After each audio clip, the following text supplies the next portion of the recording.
My topic today is when is good enough good enough? So I'd like to know, when was the last time you truly felt at peace with yourself? And even more than that, feeling you are good enough. Not because of achieving something or because someone has validated you, but simply because you've accepted yourself as you are, the true, authentic you.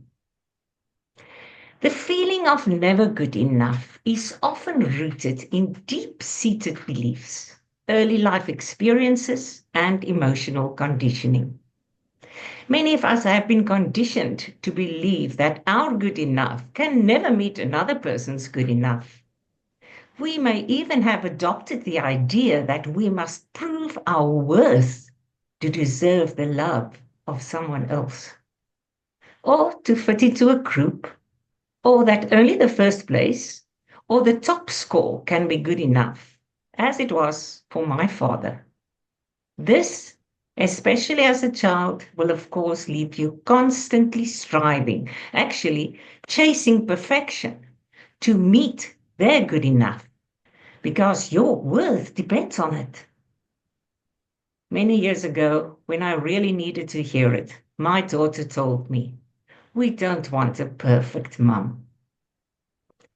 Gabor Mate, a world-renowned psychiatrist, confirms this by explaining that the root of perfectionism comes from childhood experiences.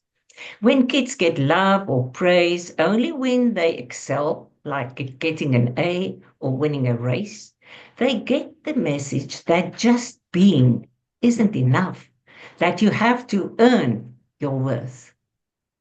He therefore warns that the endless striving will lead to burnout, anxiety, and continuous self doubt.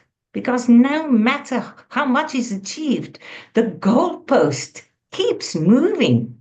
And when our self worth is tied to an ever moving target, we'll never feel like we're good enough.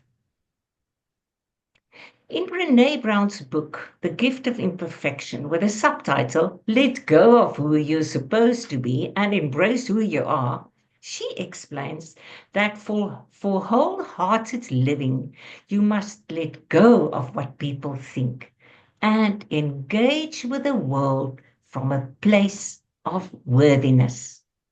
In her words, owning our story and loving ourselves through that process is the bravest thing that we will ever do. We have to choose self acceptance and authenticity over external validation or approval and self comparison. Self compassion over perfectionism. In her words, perfectionism is a 20-ton shield that we lug around thinking it will protect us, when in fact, it's the thing that's really preventing us from being seen. So, when we chase perfection, are we really striving for excellence? Or are we just afraid to be seen as flawed? Perfectionism is fear based. It hurts us and it keeps people stuck. So instead of aiming for perfect, doing things wholeheartedly, even imperfectly, brings joy and success. Our good enough doesn't mean setting for less, it means embracing our humanity. The more we let go of perfectionism, the more space we allow for happiness, connection, creativity, and meaningful living. Now, I was thinking about ways how we can overcome the trap of perfectionism. We have to shift from what people will think to I'm good enough as I am. Recognize that imperfection is part of being human and doesn't make us less worthy, but instead, vulnerability can lead to genuine growth. Practice self compassion by treating yourself with the kindness you'd show to a friend. Change your inner talk from critical to compassionate. Instead of saying to yourself, stupid, say, it's okay. Everyone makes mistakes. Embrace gratitude and joy. Perfectionism blocks joy, while gratitude helps us to recognize our worth and to enjoy life. Own your story, as it prevents shame from controlling you, while sharing your struggles can help you to heal, because shame thrives in secrecy. So, when is good enough actually good enough?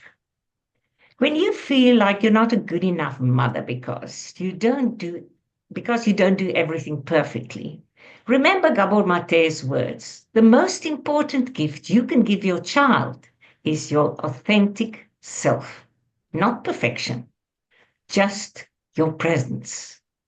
Be a present mother or father.